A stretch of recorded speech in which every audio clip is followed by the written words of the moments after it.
Nah, we're just gonna do dinner. Salt Bay, he gonna be because we don't have any. You know what I mean? Like, wife pregnant, so we just do dinner and come back home. She talking about like, oh, I'll take you to a lounge. I'm like, we not about to go to no lounge. You don't sit, you and your bump down. I'm like, shout out to Jess for trying to be a rider. Like she trying, right? So we're not doing that. Love. You're now tuned in. You're now tuned in. You are now tuned in. You're now tuned in. You are now tuned in. To the Juxtaposition Podcast.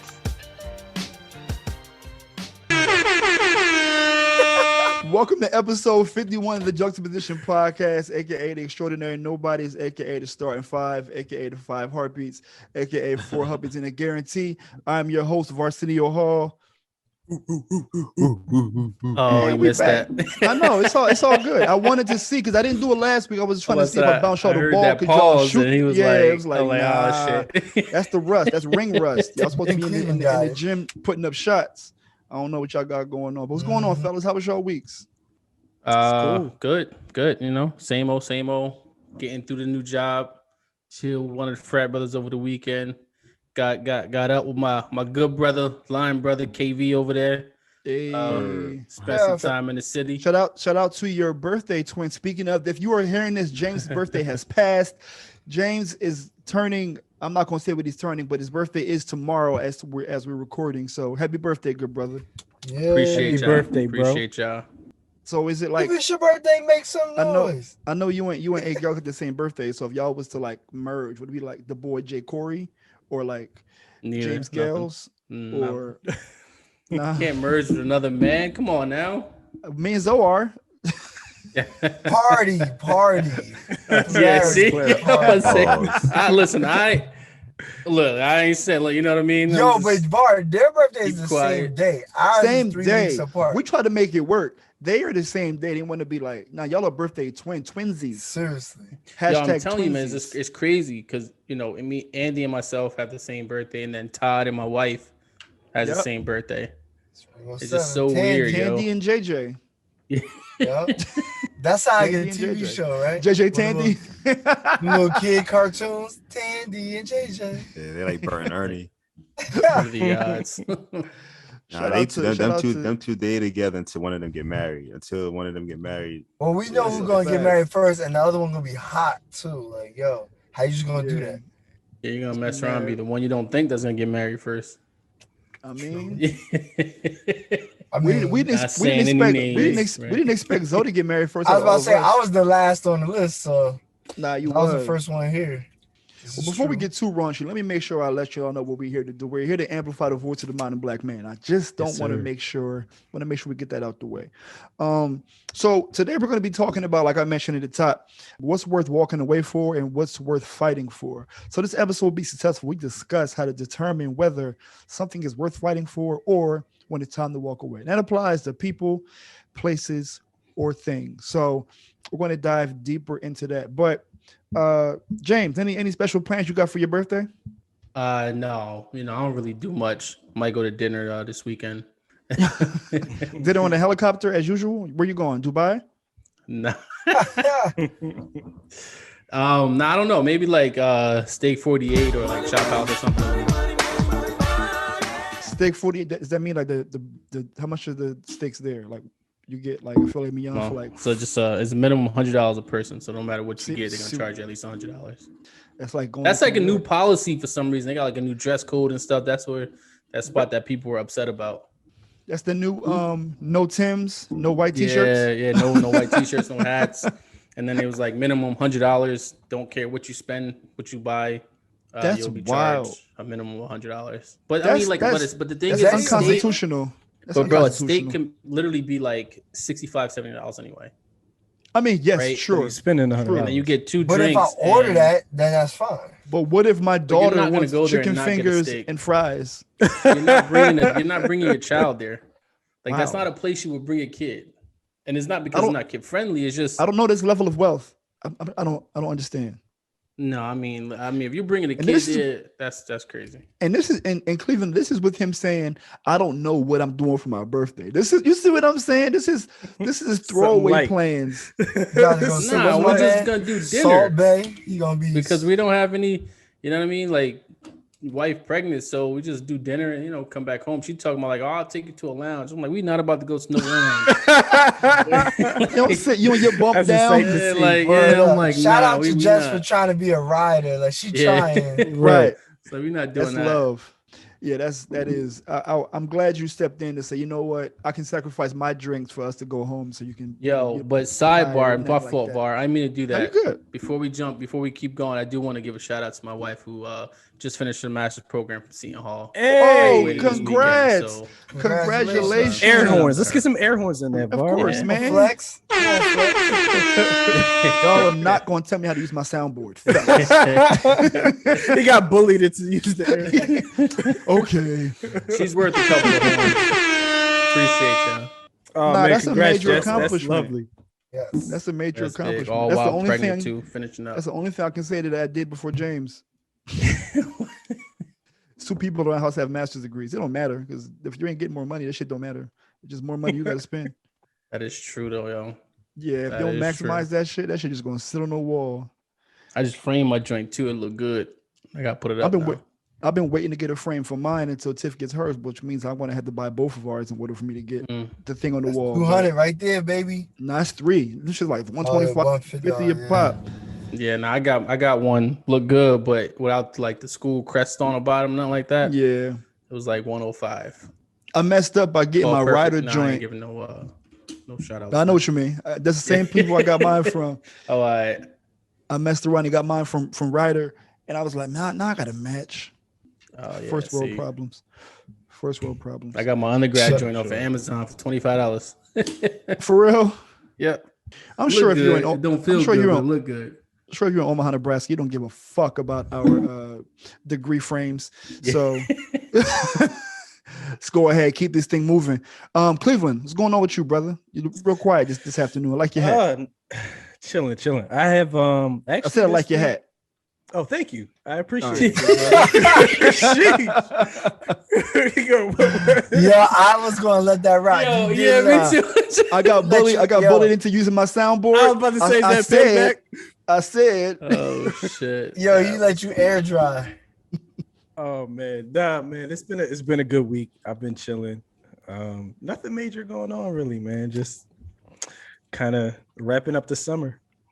That's it. Yeah, man. It's kind of wild. This shit's almost over. It really is. And it rained all summer in New England. Literally all summer it's been raining like crazy. Haven't had that many hot days. The pool is open, but don't nobody be there. So it's been a weird summer here. Bro, the hurricane, you good over there? Like every you know what I mean? How was it? We ain't getting nothing. We had worse rain and wind on like non-hurricane days. What area over there got bad though? Some area got hit hard. By water. If you're by water, like literally right on the water, you got hit pretty hard. But like inland, you ain't get nothing. Okay, nothing crazy. Sorry to our Tempe, Arizona listeners for hearing about the hurricane that's happening in the New England area. Gotta make sure our brother's good. No, I didn't know that happened. Yeah, I'm so out of tune. I only look at the weather on the East Coast when I'm going back. It was Hurricane Henri. Is that how you pronounce it? Yeah. So, this is because it's like I thought they fucked up Henry. Henri. Yeah, I thought they messed that up. And they pronounce it Henri. And Henry is Henry. Like, I'm like, what is going on here? Because it's kind of a conspiracy about how they name these hurricanes, right? Because like the hurricanes that don't do much damage have names like Henry. Like I thought it was Henry, but then you got Katrina. And that, like, she fucking shit up. I got a cousin. Bad ethnic name. Is she crazy? No, not really. She low key. I feel like either Katrina is a little loosey goosey or crazy, which the hurricane was. Both. Yeah. Just nuts. Yeah. Mad devastating with the ethnic name. So. Irene came through and did damage, and Irene is definitely a soccer mom. Listen, Irene, that was my grandma's name, nigga. Irene came through and held it down that's my mom's mom. So if y'all know my mom, okay. Imagine. That next one, if they name it like Hurricane Karen, and it's some crazy shit, that's gonna be You know wild. what time it is. That is gonna but so like the conspiracy is real. Y'all believe y'all believe hurricanes are man-made? We don't gotta go down there. They control the weather. That's arguable because of the climate change and. Okay, I like that route. Okay, that route I can go with. Can they target the bad weather? That's my question. Yo, I was doing research into this one day. Then they came out with a movie, maybe like 2 months after. Forgot about the movie. It did bad at the box office. Nobody wanted to hear that shit. But it was like it's like there's forces that can help to create. That's what they say. I don't know. I also watched Manifest on Netflix, so I don't know what the fuck I'm talking about. So, Chef, what's going on in your world, bro? World is cool. Just grinding, working. Got a chance to see family this weekend. Fresh shape up. Yeah, got ping a chance pong to see ping. That was needed. So it was cool to catch up with Jazz, like big brother to me. Yeah. And but yeah, everything else as well, man. I got a chance to just catch up with my mom. Took her for a walk, had a good conversation. Dad doing well, sister's doing pretty good. So I mean, just catching up with the family this weekend was pretty much the focus. Fire. Yeah, that was cool. And y'all will hear from brother Chef as towards the end of the episode with Hint of Health making his season 3 debut. Cliff, you was gonna say something? Let's get it. No. I was gonna say, what's up with you, man? What's up with your week?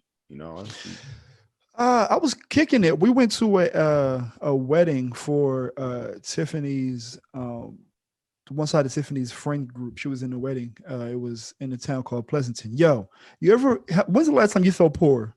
Keep it a buck. Every day. Yesterday. All right, cool. Keeping it humble. Yo, son, we drove through a country club to get to where the wedding venue was. I'm talking about these houses made me feeling like, what do I have to do? What do I have Where's to this do? money Especially out there? Yo, bro, it's insanity. They had there was a gated community to get to the golf course, right? But then there was a gated community within the gated community. Oh boy. It was wild. Like the architecture, it was fantastic, son. I was like, where am I? So yeah. And I also had Chick-Fil-A breakfast for the first time today, and it was phenomenal. It was your first time? First time. What did you get? Breakfast. I got a number 1, which was the sausage biscuit with chicken biscuit, and I put some cheese on it, and it was good.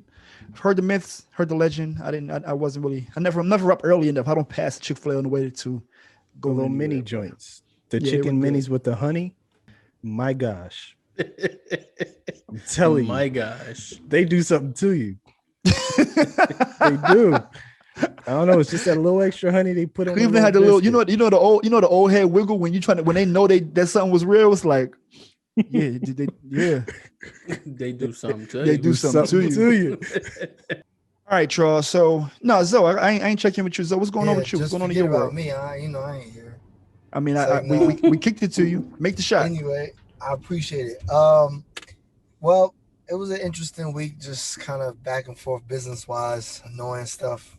Just kind of waiting for things to process, but did get a chance to go up to our brother A. Gale's birthday shindig. Got a chance to link up with Moneybag Yo and the chef and chill for a little bit, kick it. Seen Baldwin, Tyree, couple of the folks I ain't seen in a while. Mo Johnson from HE. Oh, good old Mo. Yeah, shout out to him. He listens to us. So shout out to Mo. I'm gonna start quizzing niggas like, what's your favorite episode? Word. So, but other than that, I mean, right now, as y'all see, those of y'all who watch YouTube, I'm in the car because husbandly duties. Yes, as we spoke about proposals and all other stuff, the real work starts after you say I do. So at this late hour, I'm waiting at the airport for my wife to come back in from a work trip, and I'm dedicated to the pod, so I brought everything with me. Appreciate you. Give air horn to the good brother. And I'll make a quick caveat. I have not exchanged nuptials yet, but I will also be there at the damn airport waiting. Good. So Let's dive into the topic at hand this week, which is talking about, like I mentioned, what are the things that are worth fighting for? When should you just walk away? So the opening question I have for y'all is, I'm start with Cleveland because I think Cleveland will have a good answer for this. How do you determine if people, places, or things are valuable to you? Like, what is your metric to determine what's valuable or how, who? Ah, man, that's tough because it's a variety of things. I think one thing to determine if it is valuable is, I guess the easy thing to say is what it does for you, like how it makes you feel. If it gives you an advantage or an edge in any kind of way. Like I feel like a lot of times value is determined by what kind of output something provides for you or to you. But that's value to me. I think there's a difference between like value and worth, though, in my opinion. Oh, okay. Because I was going to say, when you gave your answer, the first, I don't know why, maybe it's a poverty brain that got me going. It's like, how do you determine what's valuable? If you have a car that's a hoopty, it's not valuable to you, but like you need that joint and it's going to get you from point A to point B more times than not if you continue to like, trust in it and just not give up on it. But I wouldn't consider that to be valuable per se. But it's worth something to you. It is. It definitely was worth something to me. I had a couple of those. Good RIP to the Bonneville. James, how about you? What do you determine? How do you determine if a person, place, or a thing is of value to you? Simple. What it can do for me? Nah, let me stop. Whoa, transactional alert. That would be so crazy, right? No, I think, when it comes to value and worth, I do think that value is something that inherently is what you place a specific, I don't want dollar amounts might be the wrong word because it's not a dollar, if it's a person, but it's really, the amount of energy a person can bring to you, right? You can place a value on that, right? That's your dollar figure. Only you can determine that particular worth, right? Right. Yeah. So in worth, like to me, is something that I think anyone can understand that value, right? So when you think that value itself is like what Cleveland was talking about earlier, I think is a little different. So I feel like a car that has to get me from point A to point B, that's getting me to my job, that's allowing me to live, that's allowing me to do the things I need to do to be able to move around. I think I can place a lot of value on that. So inherently, that can be priceless for me, right? But someone might look at that and be like, that's really only worth $500. You know what I mean? Right. So value because if for they're me forced is what to put a number on it. Correct. It won't. Yeah. Exactly. Yeah, I think that I like that perspective because, what they say, beauty is in the eye of the beholder, but also value is too. But I'm interested to see what Zoe has to say because I know that Zoe is to the dollar, to the number, to the penny, to the to the needle. So Zoe, how do you determine if something is valuable to you? Unfortunately, I am transactional, right? However, it does not have to be the exact same transaction. Okay. Right? I've learned through hanging with all you all that I don't think I said that right, all you all, but anyway, from hanging with y'all, it works. Everyone adds value to me in different ways, right? And this is me with people, right? Because I was transactional growing up, and it's just how my upbringing is. Shout out to Money Mitch. Yeah, and my mom's, Mom Dukes. I know. So everything I kind of just learned from hanging with y'all is like, I remember like when we were real poor, all of us were poor, right? But some of us was like, Var would say he was more poor than us, right? Even though we was poor. I would say that. At a certain time, right? Y'all have heard, if y'all listened to this podcast last 2 seasons, we didn't share stories about cars, we didn't share stories about apartments, all type of stuff. And Var has definitely been transparent. And James and I have always been the ones that work like 90 hours a week or something ridiculous. Yeah, y'all were medium poor. I was poor. Yeah, exactly. So we was just above the Mason-Dixon line for poor, right? So like we could get cheese on the Whopper. Like we was right? So I learned from hanging with Var. Var's like, yo, listen, right now I'm your right hand man. Like I can't give you no bread, but I got your back. We can go places. I'll plan it. Like whatever you need, we'll figure it out. Yeah, I mean, I'll come up with the ideas for you. I may not be able to fund it, but we gonna rock out. You know what I mean? And then whenever I'm stressed, he's, the alter ego for me to think outside to bring me off the ledge. So he's like, that was valuable to me. You know what I mean? Cleveland same way, valuable to me to talk me off the ledge. So versus, okay, well, I can go to this person for monetary. You know what I mean? So I don't remember the true definition. It was the intrinsic value, and there's different levels of valuable, but at some point you have to say it's transactional because it is what they do for you. You just have to dissect the level of what they do. Yeah, that's a fact, because I also my mom used to always say, like, the definition of friendship is how often somebody can inconvenience you consistently.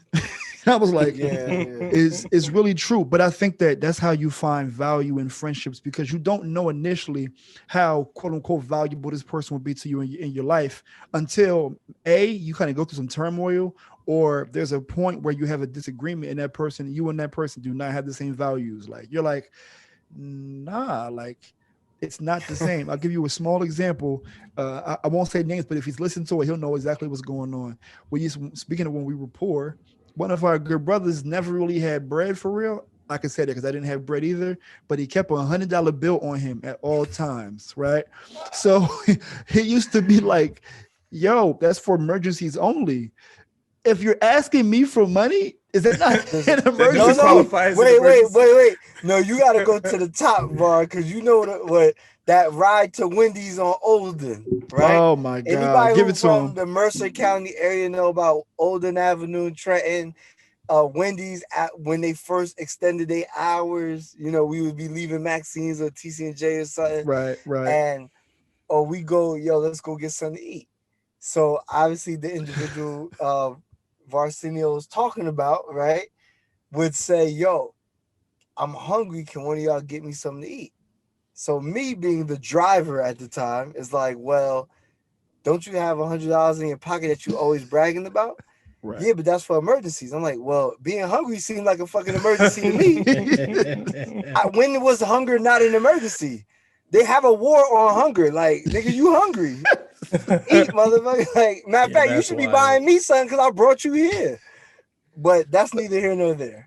But that's the exact point. And it was in those moments, and I'm valuable for those experiences, because you get a chance to see, like Zoe said, the number one, like, the value systems aren't aligned, but that person has been tremendously more valuable to me outside of situations like that. But it's like you learn in your interactions, like, this nigga's crazy. Mm-hmm. It's crazy. KV, how about you? How do you feel? How do you determine when something or someone is of value to you? How do I determine if something is of value to me? I determine that through time.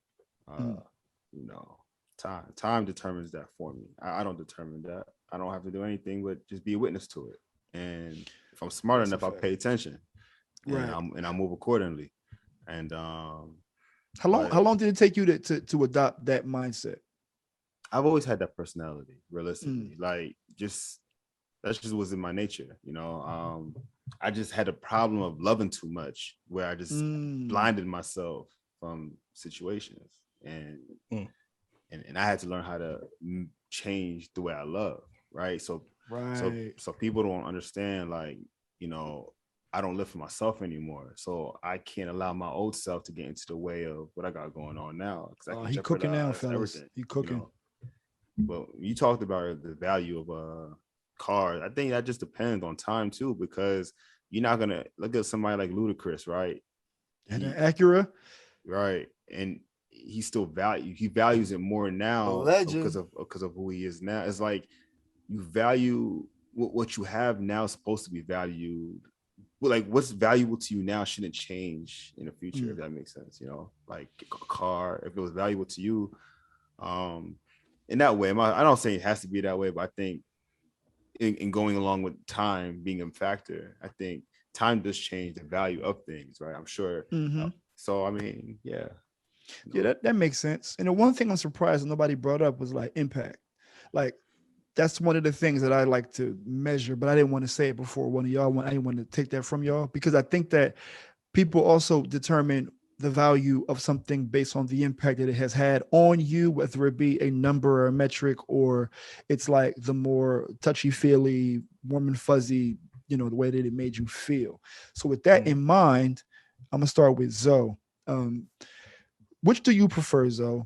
Consistency with little impact or loyalty with limited consistency?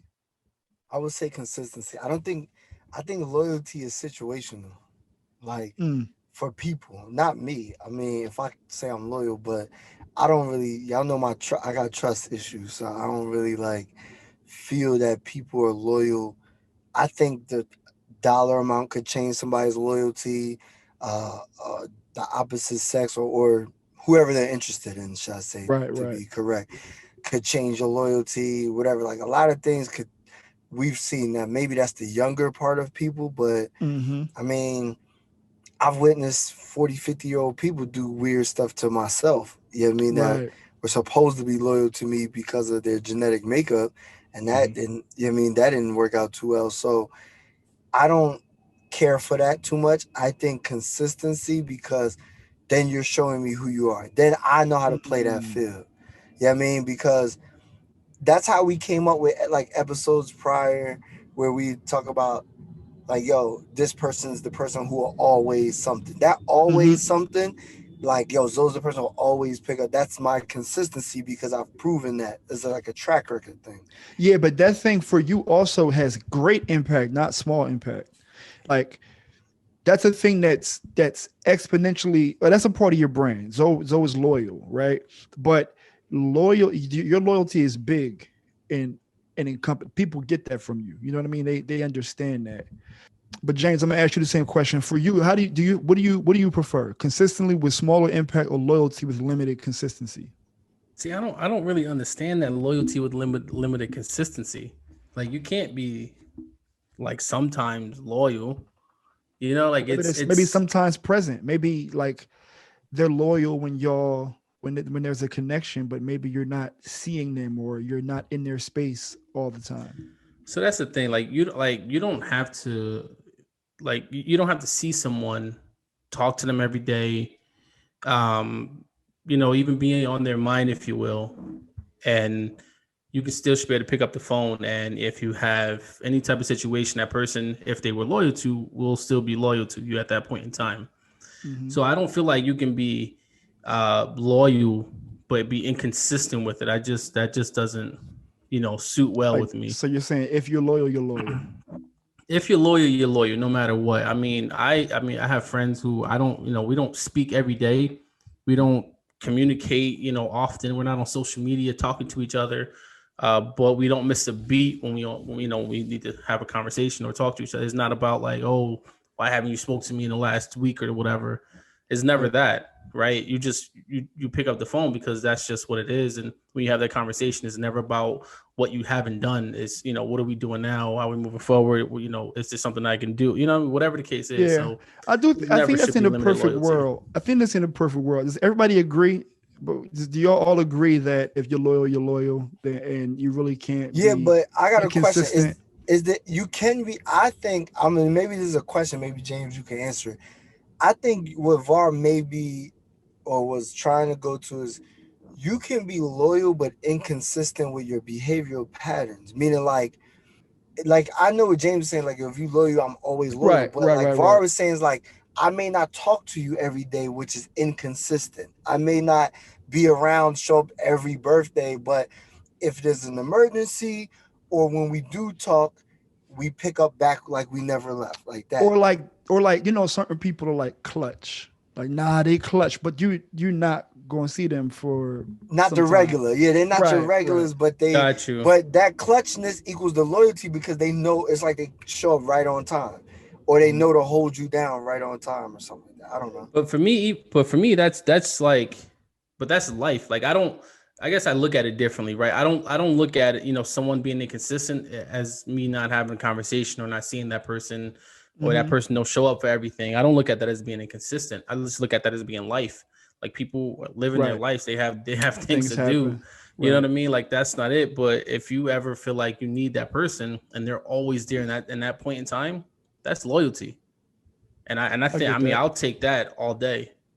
I get that. Cleveland, how you feel? Man, I feel like you need a mix of both kinds of people in your life for sure.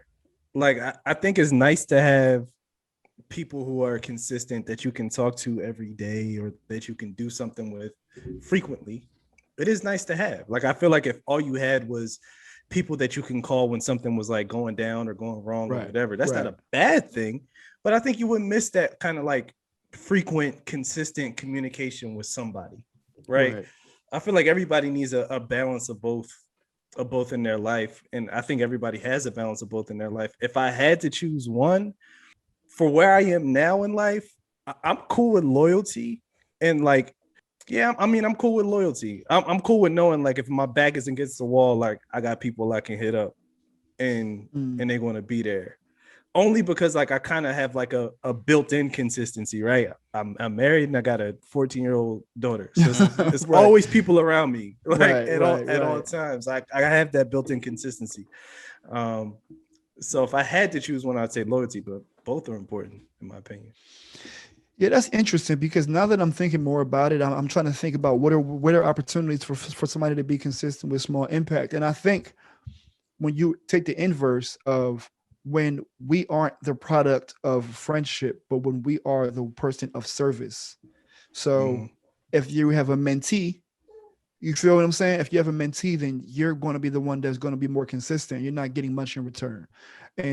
Or if you are a leader, right? You're not really going to be getting much in return. If you are in some capacity where you are the person who is putting forth the effort to hopefully get a result that you want or desire, then you probably won't be getting the impact, but you will hope that somebody gives you the consistency to keep coming back and learn from you.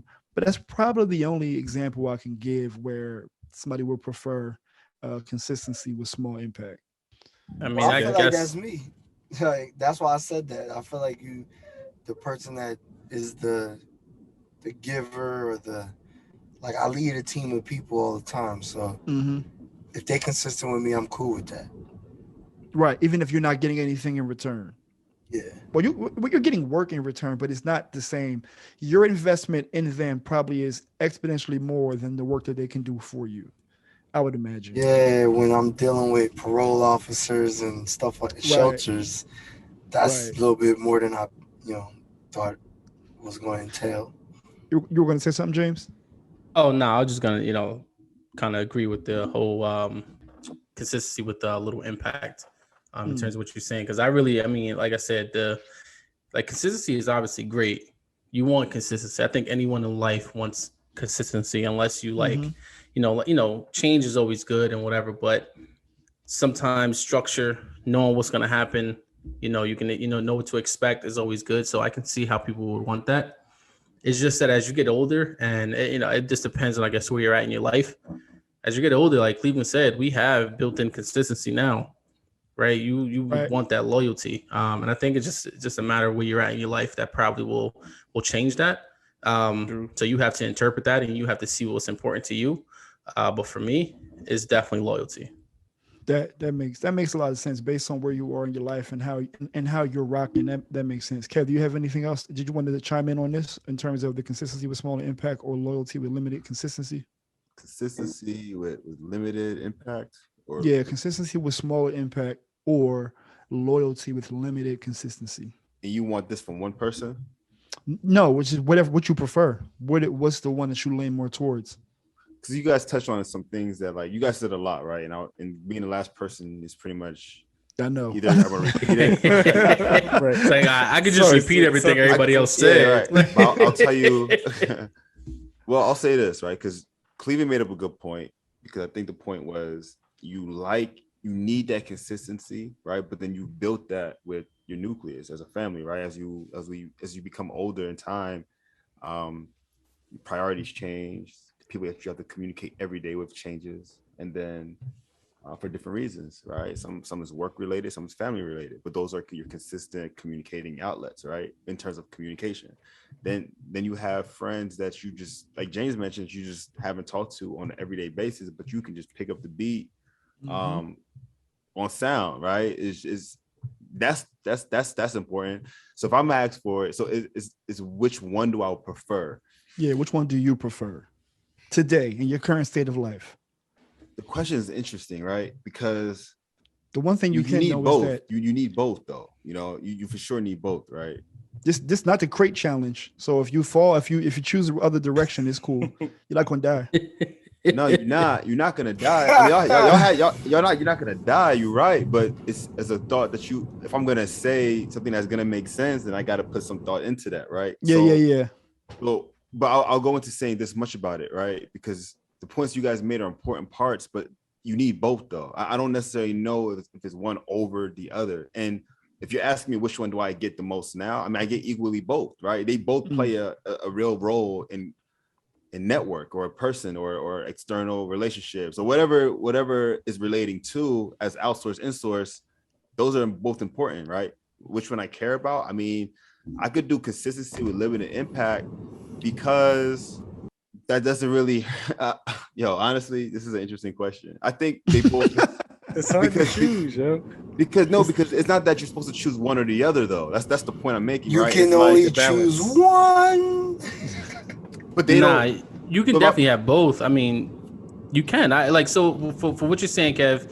For instance, you can have consistency with limited impact, right? Maybe there's someone in your life in terms of work, right? And you need to add, talk to this person so they can kind of give you a little bit of advice here and there whenever you need it, and then that can be built upon for you to excel in other areas. And then at the same time, you really need something from somebody, but you know that this person is not someone you talk to all the time. But that guarantee I can call this person and whatever I need, they can help me with it, or they can put me in a direction where I can get that help.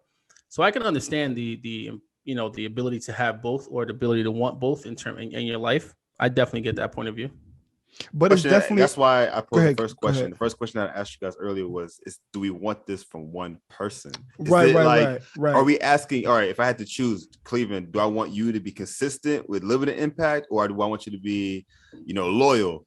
I'm gonna say loyalty, because I don't know what you got going on in your personal life, bro. I can't depend on you be calling me talking to you, holding your hand every single day. I can't do that. I can't, bro. And I wouldn't want to put that pressure on you if you can't do that either, right? So I gotta take what goes with what makes sense for this person, and then everyone is different. My point I was trying to make is that you need both, because not one person can fit in that category realistically. And it's really depend on a lot. Loyalty makes the most sense. But here's the thing. I think y'all are walking into a good point. So admittedly, this is an impossible question. The question is impossible. It's not. It's like, what do you actually do? What do you do, right? Yeah. But with that, I think we're all living in a great space where we don't need somebody to be there for us, like the question asked. Every day. No, that's not what it was. That's not what I'm saying. What about your significant other? No, but that's what I'm going there. I'm talking about in terms of preferences. We're in a luxury position where we can have one or the other, and we'll still be able to sustain ourselves no matter what, right? We don't need one or the other, but it's not always like that. So I'm going to ask, going to the topic at hand, which is like, what's worth fighting for? When have there been times where, there were things where you thought were of value, but almost you had to fight for those things. Those things weren't readily available for you, but you desperately wanted them. And there had to be a time where you had to call it, or somebody on the side for you had to be like, bro, you got to chill. Tap your shoulder.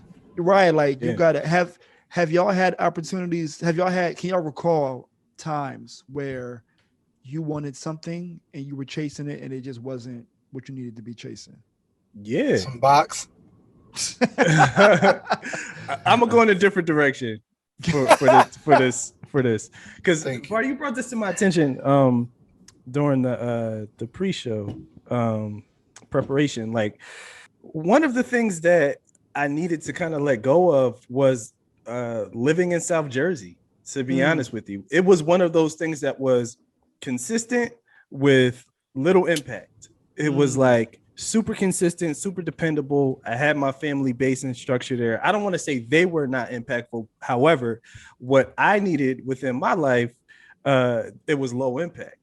What I needed career-wise, what I needed companion-wise, it just was not in South Jersey. But I stuck with it though, because it was consistent. It was consistent. And the unknown, I was, a bit fearful of what the unknown would bring. We couldn't even get Cleveland to move to Trenton to have fun with us. Word. He was there before us and left. I know, and then bounced. But that's a beautiful example because it paints the picture of so many things. You said significant other, you said economically, but also, what they say on the other side of fear is like the prosperity. Like you really get a chance to see what the growth is on the other side of that. That's a beautiful example. How about the rest of y'all? Where can y'all give me a time where you were a little bit too gung-ho about a situation and either you or somebody in your circle had to tell you to stand down for your betterment? I would say with business and personal, I would share stories with y'all about the stuff that I was going through, especially I would share with my wife and she was like, yo, you might just have to cut the cord, you know what I mean? Cut ties or whatever. And I'm like, yo, but I thought, she's like, yeah, but what you thought ain't it. You know what I'm saying? So you're putting more energy and stressing and everything else, and there's no productivity. And the whole point of a job or a career or a business to have productivity, so it ain't happening. You know what I mean? What? I even have I have an example for you, though. Matter of fact, something that happened between you and I in terms of speaking about loyalty when you were probably outputting more than other people and they weren't matching your energy, and the transactional you would be like, it's not matching. But I was trying to speak to you to say everybody won't do what you do. Everybody won't be able to provide what you provide. And that's not calling my brother to the stage. It's kind of just reminding him you don't need to be doing that shit for these people who don't give a fuck about doing that thing, the same thing for you. That's what the problem is. And sometimes because I thought there was loyalty there, or because I thought maybe I got it misconstrued, or my expectation. That's there a whole nother. Yep. That's a whole nother avenue. Is we have these expectations for people because, and I'm gonna bounce past this to the pulpit Poppy. He can correct me if I'm wrong, but to my knowledge of Sunday school, right? It was, pretty much treat people the way you want to be treated, right? So I do that, and sometimes we have that expectations that, look, I would do this for you. Why wouldn't it be reciprocated like that? That's where I think that's a whole nother rabbit hole because it is. Mind. Go ahead. And it doesn't have to be reciprocated in the same way, right? If I give you $1, you don't got to give me $1. I think it's more like, if I'm there for you, just be there for me in whatever way. But don't give me 50 cents either. Providing just go a whole different route. Don't even trade currency for currency if you're not gonna give me the $1. If you're gonna show up in just go a different way. You know what I mean? Do something else. Yeah, wash your car. I mean, that helps. My car dirty as ever right now. I gotta get this shit cleaned ASAP. But Kev, how about you? You ever been have you, even if you had to be the one to try to help to call somebody back, when have you ever had a time where you had to stop chasing or help somebody else to stop chasing something that just isn't serving them? Yeah, I mean, I was gonna say that's a good way to put it. I probably had to help somebody do that realistically, and what I had to do is help this person realize that the person that they're chasing is no longer available to receive them the way that they want to now be received, because now they went through their own personal transformation and now they are valued in a different way, or they have new perspective, new value, new principles now, but the person can't see your growth because of who they know. And this person is banging their heads trying to get this person to now see them, but this person can't see them, right? And that's tough business, right? And trying to get somebody out of that situation, you gotta first of all, you have to have been there before, right? and also to respect the person's time, because they have to go through their experience of learning on their own, right? They have to go through that personal experience to really, have real true insight and then moving forward, right? So got to be patient with that. You got to be able to guide without enforcing.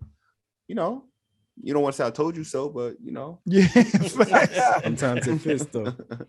But that's the thing. That's the thing. And it also takes, I would imagine, it takes a lot of confidence and history to be able to call somebody back and they listen. Because men with their pride, it's like, nah, I'm good. Now she love this. She gonna love this. Like, nah, bro, she's allergic to flowers now. You ain't even know. Like, don't get her no bouquet because now you're gonna make her sneeze. What are you doing? What are you doing? Yeah.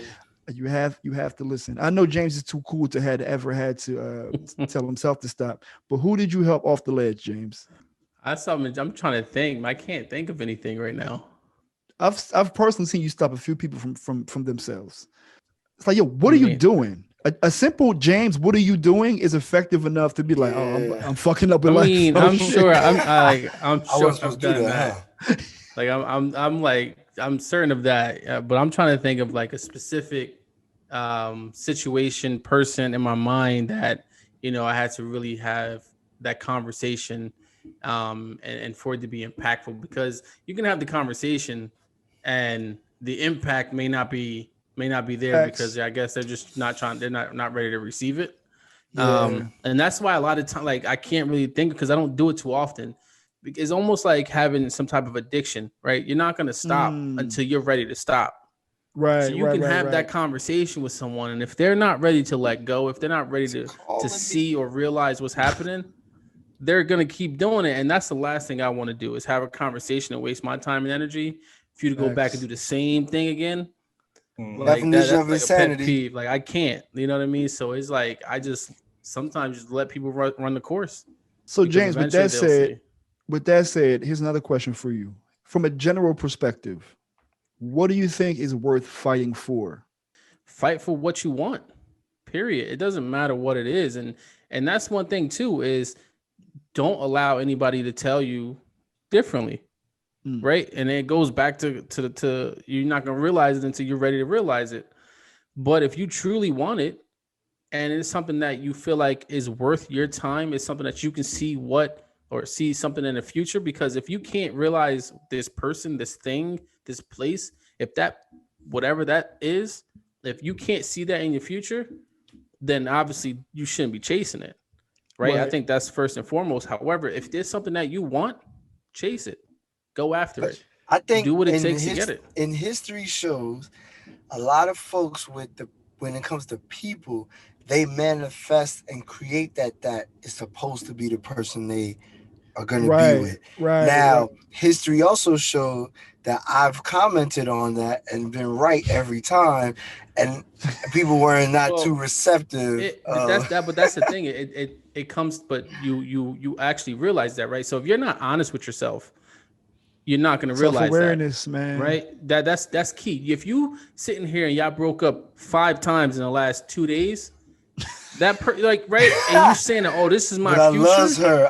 It's consistent, right? though. It's consistent. With little impact. With little impact. Very little cake anime. But it's not going to work. No. So if you're not maybe the impact was the cake. Man.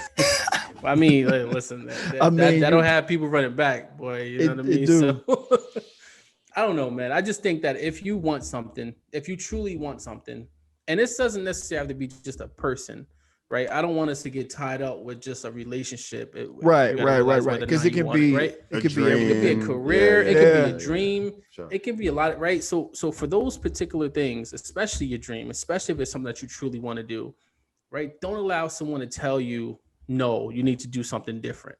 That's not going to work, right? If you truly think this is what you want, you truly know this is what you want, go after it, right? When great things happen to people when they decide to go after what they want versus listening to people tell them not to do something, right? Someone will tell you not to do it, and then you'll do it, and great things will happen because it's what you want.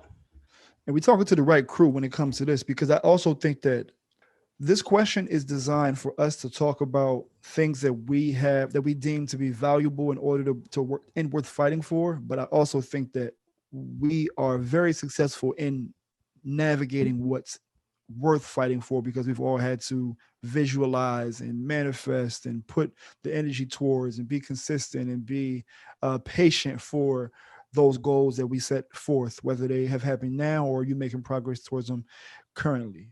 Well, patience is definitely a virtue, and I want to say this. One thing that James said is like how people will say like, "Yo, don't do that," or "You don't need to do that." I think if you really want it, they might actually be helping you. You might still want to do that, but they might be redirecting you because we have to understand sometimes that I feel like it's it's not the always same a straight voice. line. Yeah, I feel like it's the same voice, and I want you to continue. I think it's the same voice, different tone of, yo, don't do it, or yo, do it this way. If you're stubborn and determined, you hear the same thing, even though it's two different things. Messages, yeah. Because of the messenger, and we get caught Facts. up on the messenger 90% of the time. We get caught up on the messenger and not the message. If we pay attention to the message, regardless of whether that person's hating, as we say, or whatever the case may be, that hate might actually be like, you know what? You're right. I'm not going to do that. But I'm going to do this and get to that. Like, right. You know what I mean? Sometimes we got to do like the old navigations used to do, recalculating route. Right. And go that way. So that's why I want to tell the audience as well is fight for what you believe in, go forward, but understand when you're doing it, it ain't a straight line. It's not linear at all. And I think we get caught up on that. Like, it's supposed to be this way. No, it's not. I want to say that the most important thing to me is to have principles that you live on, rules that you stand by, and a great relationship with God. And the reason why I say that is because we hold on to value in this space that time changes, bro. Like time changes us, time changes things that we think is important at the moment. All those things are not consistent. Change is inevitable, right? That's the only thing that is consistent, right? So I can't get caught up in change at the pace that I'm changing. I can't try to change and keep up with the changes if I'm on a different time, right? Well, that's a dirty bar. That's a dirty game, you know, because I am on a different time, right? So that's why I said earlier about what I said. I know we kind of jumped around and we were hitting about what's important or more important.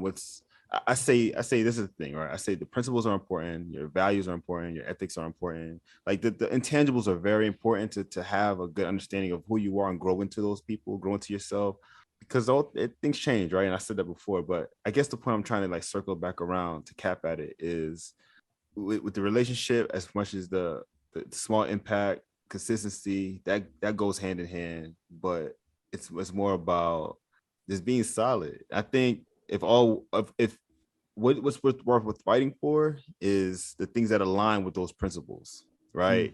And those goals and those dreams and those godlike features, like those things. If those things align with that, then that's what's fighting for, right? Because it's consistent already with you as a person, right? And you know, like if a relationship is adding value because it's directing me to God, if a relationship is adding value because it's enhancing my career, or if a relationship has value because it provides me with personal development, then that's those things that I fight for, right? Because they ultimately like support the center of the cause, right? So I mean, I guess that's how you discern, but I guess my point I'm making is have those other things intact, so when things do change, you're not being misdirected. You know, you got a foundation. Yeah, because you know, like Alonzo said earlier, like, you know, a relationship or having somebody that you're chasing and it doesn't work out because that person's changing too, right? So and if it's okay that I go my way, you go your way, and we don't connect, I have to be solid enough to not even be mad at you for that, right? Because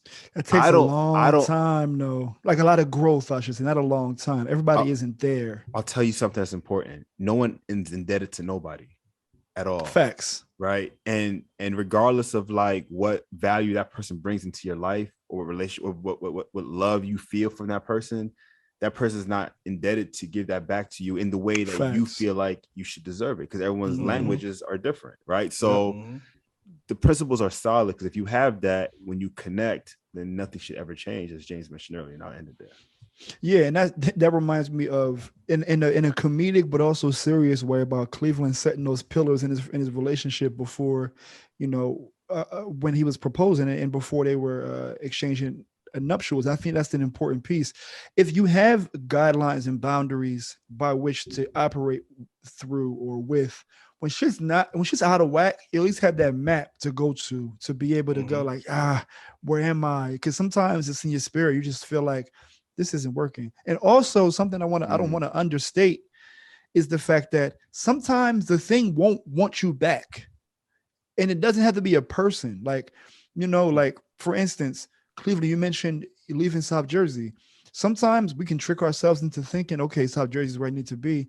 But let's say you go to Boston and Boston isn't for you. You got to be able to say, okay, I tried it and it doesn't want me the way that I want it.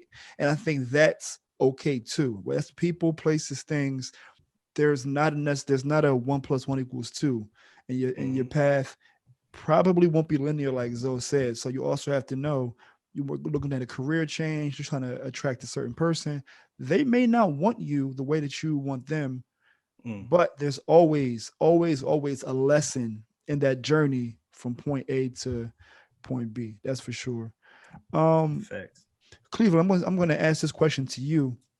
What's the last thing that you had to grow out of? Undershirts. What'd you say? Jabot jeans.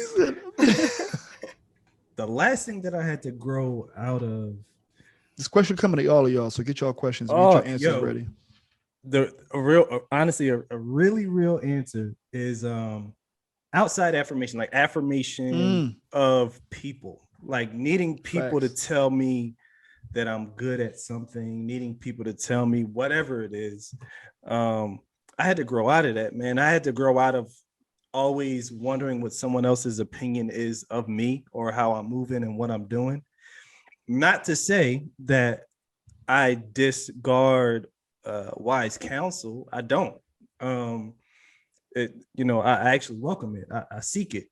But at the same time, I'm not really looking for anyone else's green light on what I'm about to do if I know that it's the right thing for me. Right. And that comes from just being really like introspective. Like, why do I want to do this? I think James touched on this. I heard Kev. I heard all of y'all touch on this. Like, when you know something is worth fighting for, it really doesn't start with anything external. It starts internally. I said that too. I said all of y'all. I'm gonna say Var specifically now. They've been going at the Var whole said episode. It too. Oh my god. The whole episode. But yeah, man, like I think I had to drop that. I don't really need, once I know something is for me, I don't need it to be confirmed or affirmed or whatever other word you want to use by anybody else. If God gave it to me, God put it in my heart, God put it in my spirit, and I'm confident in it. That's all I need. How about you, James? What's the last thing you had to grow out of? Sheesh, man. I hate going after Cleveland when you think of like crazy, like I'm thinking you go to church on your last thing I had to grow out of was my Hell wife's points. let me stop. I don't know. The last thing I had to grow out of, I guess, expecting where I'm supposed to be at in life rather than just living my life and just doing the things I need to do to get where I want to be at, and understanding that it's a marathon, not a sprint. Because for a while I always felt like I'm not where I should be, right? But at the same time, I wasn't doing bad either, right? But I couldn't really embrace that because I knew that I can, I should have more. I want more. I know I can be in a different place. And I think now that I'm about to have a daughter or, a child in general, I'm trying to be more present than just living for the future. Just understanding all of that combined, it's something that I'm still working on. But I think that's like, the most recent thing that I really want to make sure that I embrace is just living now and living in the present and not always worried about, what am I doing today that's gonna allow me to be where I want to be at 5 years from now? Although it still plays a part. I mean, it has I to. love that concept, man. Because your house is big and you need to be aspirational and ambitious to pay for that thing. Matter of fact, let me give you one more because we had one up. But I'll actually, not as big as it looks. I'll actually step in. There's a joke there. There's a joke I was there. about to Let say, it go. I let it go. I let it bounce out of bounds. I let it bounce out of bounds. I'll step in because I think that my answer is going to be kind of in between Cleveland and James. I would say this person doesn't exist, for the record, right? But this phantom person who I compete with that tells me that I'm not doing enough to blank, right? So sometimes it's approval. It's like I got to let go of giving a fuck about what anybody has to say. In some ways, I used to say that I don't care what people think, then I scale back. I care what some people think. But there was also this phantom thing that I was just like, nah, go harder, go harder, go harder. That I just used to subscribe to. And I just don't understand why. I don't know who I was trying to impress and prove, but I have since let that aspect go because it goes against what James is saying. I'm a futuristic thinker. I'm always ahead. I'm always thinking about what's next. And I have failed to be present many times. So by always continuing to try to go forward in one area or another, I'm missing a whole lot of the things that are right in front of me that would actually serve me better if I just look at it and pay attention to it and pick it up and play with it, so to speak. So Var. Go ahead. Question for you. Did you feel like you needed that? Like that phantom person that you were competing against, so to speak? At a time. Did you feel like you needed that in order to move? That's really interesting to me. Yeah. It reminds me of you ever seen the Joe Budden's Big Sean interview and Wale interview? He says it in both of them. They both say the same thing. They both say, yeah, because people just be hating on me. Because people just be hating on me. And whenever Joe Budden asks each one of them, well, who? It's hard for them to describe who is. But they both needed that like gas of competition from whoever that person was. So I just wondered if you had that like same feeling. Yeah, for sure. I needed that at a certain point in time because I had no real blueprint how to get from point A to where I am now. There was no structure as to like how to make this happen whatsoever. Right. So I needed to be pushed. I needed to be tweaked. I needed to be perfect. I needed to be scrutinized by this phantom thing for as long as I needed it to be. But now I'm privileged enough to be in a space where I get a chance to call my own shots in a more consistent, slower pace. But, you know, I look at Kobe, right? I was just looking at, this is Kobe's birthday today. I was looking at old Kobe commercials. I was looking at old Kobe commercials. No, tomorrow's 8/24, but today's the actual birthday. So in one of the commercials, he's on the court, right? And there are people just yelling like, I hate you, like falsetto. Like they're telling him how much they hate him. And he's like doing the orchestra thing. Like he's like, it's like he's in jest, like he needs it. And in some ways, I did need to make up a kind of villain or a person talking shit to me, like I was on a basketball court. Like you won't do that. But the real me was like, oh no, let me bust it. Let me go hard with this. But now I don't need that as intensely as I did before. So having to scale back on that is something that I definitely had to overcome for sure. Zoe, how about you? What's the last thing you had to grow out of?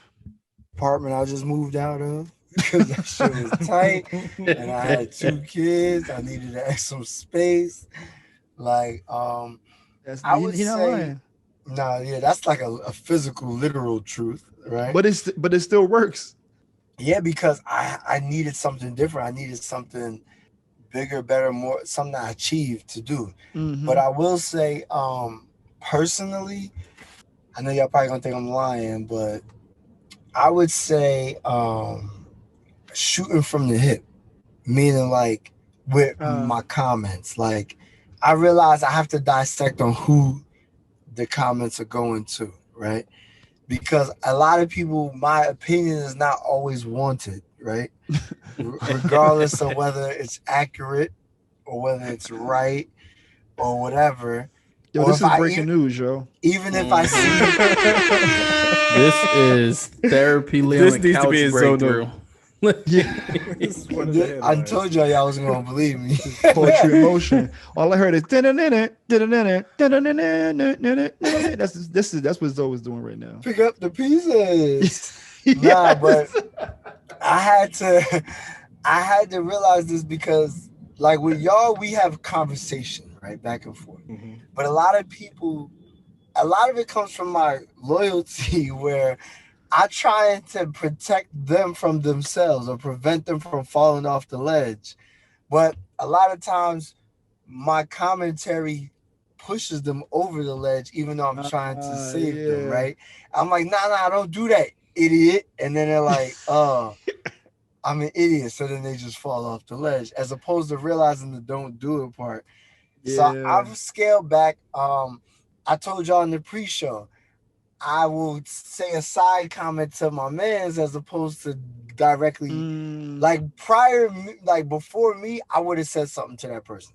Y'all know that. James know that. Yeah. I'm like, yo, what the hell? Like, you know what I'm saying? But right. I have to, like, you know what? It ain't the time or the place, and it's not about me. That's just annoying. But let me get it off my chest by telling my mans, like, yo, do you see this or look at this? But I realized that I feel like people have been hurt when I've tried to help them. And then the flip side is they got too much pride to admit that I was right because of how it happened. Yeah, I get that too. Because it's going back to what Kev was saying, that almost I told you so. Because even they know, like, it's not about the message itself, but it's about how you deliver that message. Yeah, it's that not what you say. A lot of times come out pretty harsh. you can easily deliver Domino's 3 hours late. It still got there. It's like, I don't want this shit. And that's what's happened. And now I don't get invited places. So better for you. Kev, bring us home on this question. What's the last thing that you think you had to grow out of?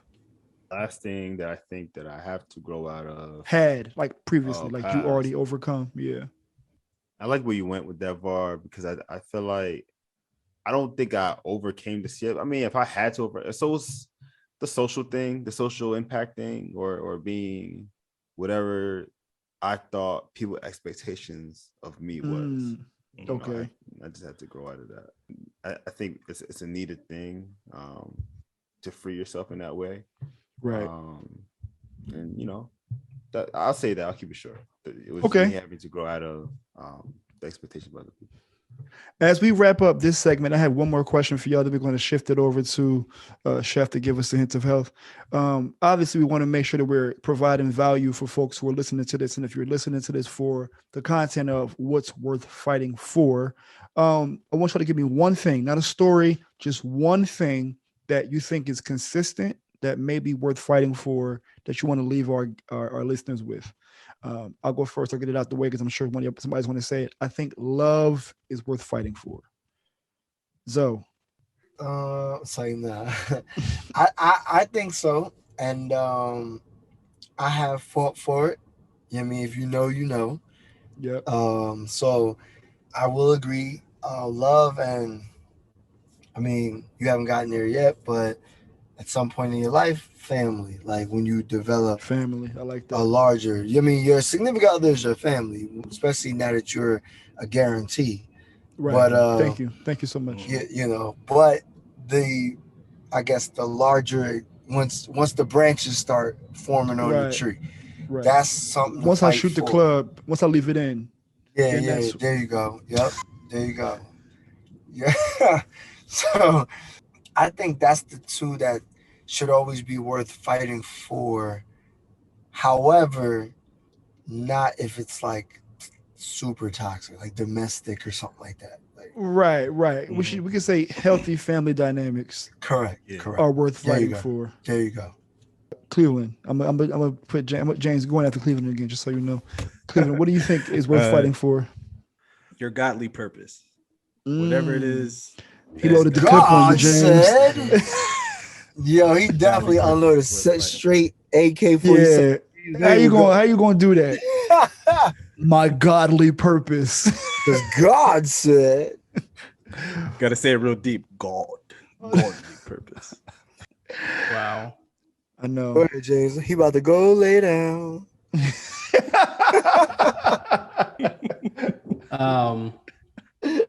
Like I obviously I like what I'm gonna say is kind of cliche, but obviously, you know, going for your dreams is worth fighting for.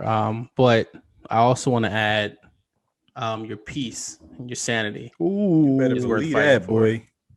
Ooh, that's the one. Yeah, That's Way a to bring him home. That's a oxymoron. good comeback. That's a good comeback. That's a great one. and Had that in the You clip. gotta Pull that out. you gotta fight for your peace. That's just the Yes. irony Saman. and beauty Real, in that though. statement. It's Mhm. amazing. Yeah. All right, good brother Chef, bring us home. What do you think is one thing that's worth fighting for? Man, Cleveland took the words out of my mouth. I was gonna say God's will, but he said God's mission or your purpose. And because God's will could be different things, it can go in different directions. Peace is very key. I like where he went with that. That probably would have been the ones I would have went with. And so I'll try to add a new one. You said dreams. Did James say dreams? You didn't say dreams, did you? Yeah, he said it was Peace. cliche at the Peace. top. Yeah, He went James twice. give James peace. Give James peace. All right, no, it's cool. It's cool.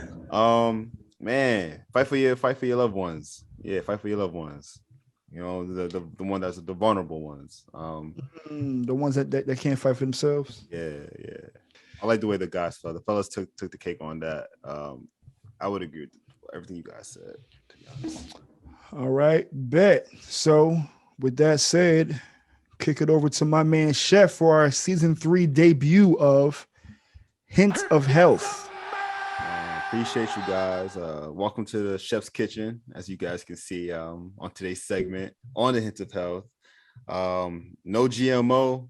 I'll tell you what's worth fighting for, since you guys asked me about that, and that's how I'm going to transition into the Hint of Health, because I'll tell you what's worth fighting for. Is that the House needs to fight for the Improving Social Determinants of Health Act of 2021. You know, you guys may want to know, what are social determinants of health?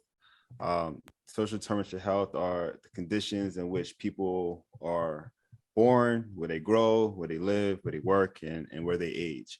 Like, so if you're looking at the YouTube, obviously you can see this video or the screen. We have pictures of childhood experiences. You have pictures of the housing. You have a picture of education. You have a picture of social support, family income, employment, our communities, and access to health services. These are all considered social determinants of health, or some form of it, or factors of it. What the bill would do would create a social determinant of health program that would ensure that existing work is coordinated, meaning that the programs would award state and local health agencies to address social determinants of health and collect information. So meaning that, like, strengthening work on social determinants of health, like by focusing like on programs that actually allow data analytics to collect this information and determine how impactful social determinants of health, this can help improve the overall health outcomes and reduce health inequities that exist. And the reason why this is really a big deal in terms of implementing into policy is because when considering developing an interventional program, and you're putting these things into consideration, like, you know, what childhood experiences this person had, or what housing this person lived in, or education, or if this person has the social support to work out that program. If not, then that's something that you would consider and implement that into a program. And by addressing those things, you ultimately address the root cause of health and diseases. So that's a good thing, right, to consider.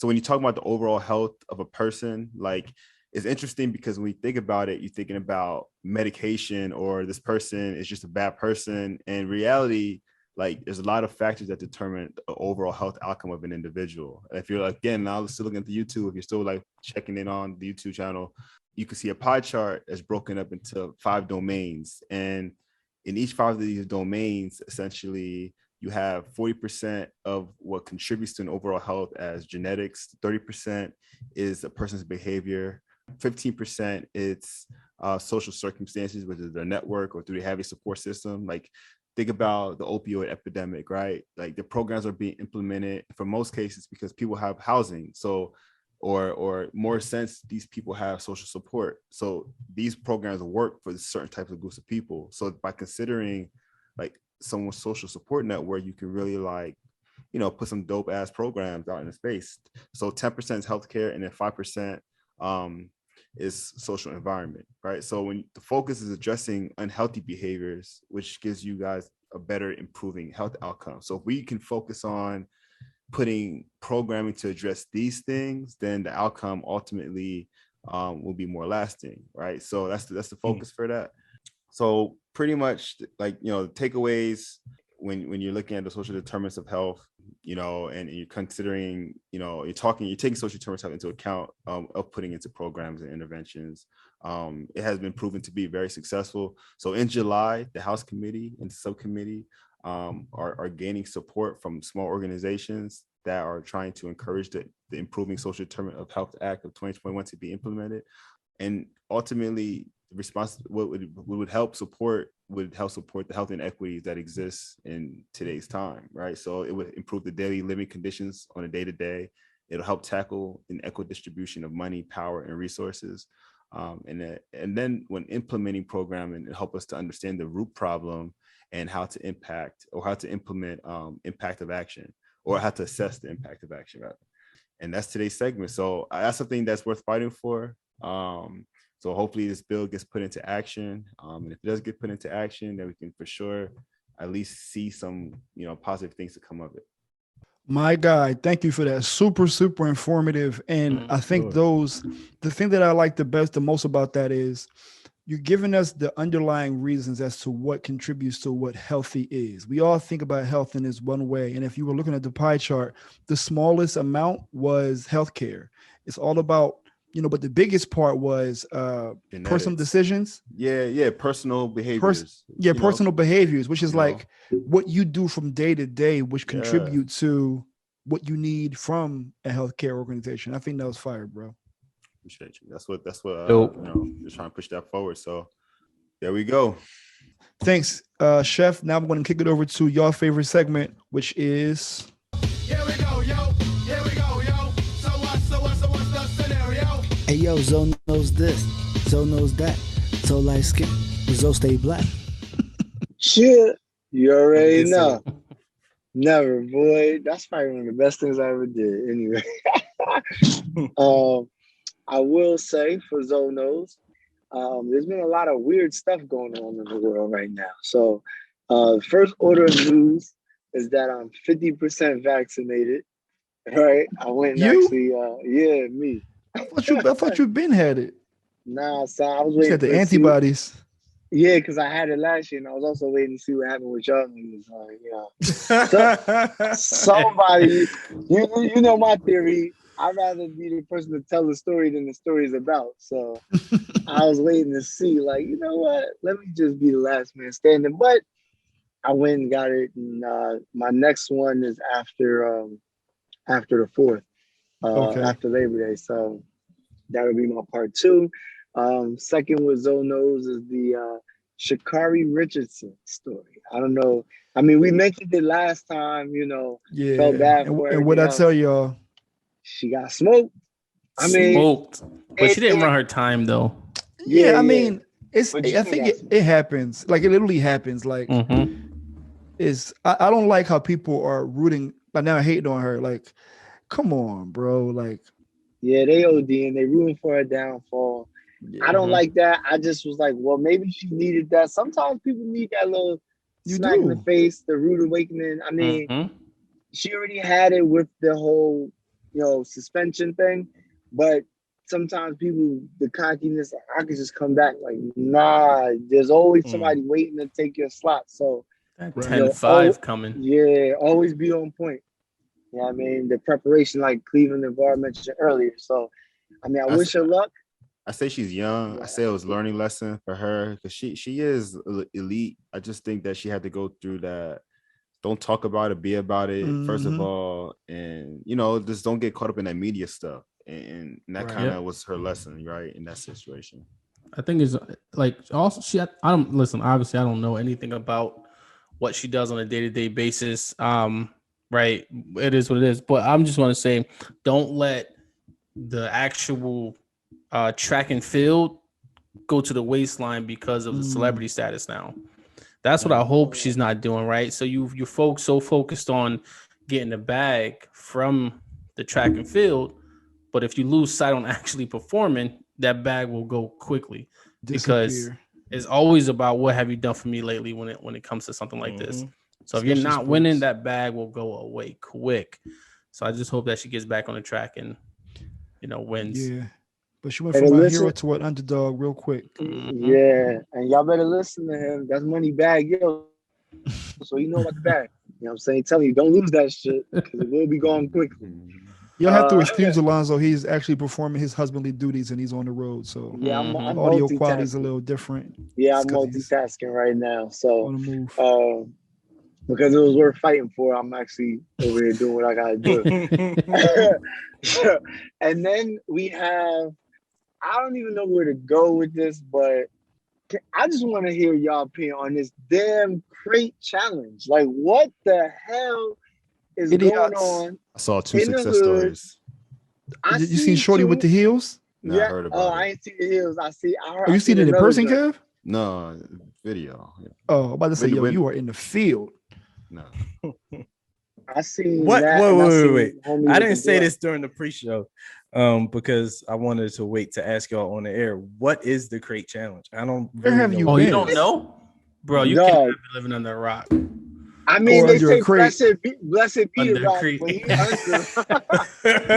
Like, bro. Nah, it's just like people got crates and they like making them like Like a stairs, crate pyramid. go up Yeah. and then come down. So people are trying to walk up it and then walk down it without falling, but people are falling hard. Bro, Hard. What I mean saw- hard, I I saw an mean ankle hard. broke. Yeah, same Like- in New York. I didn't see that. Oh, I can't watch They that. are falling on their heads. Some people are doing. It started out on grass. Now people doing it on concrete. Yo, and bro, falling. Yeah. it's real life It's ridiculousness.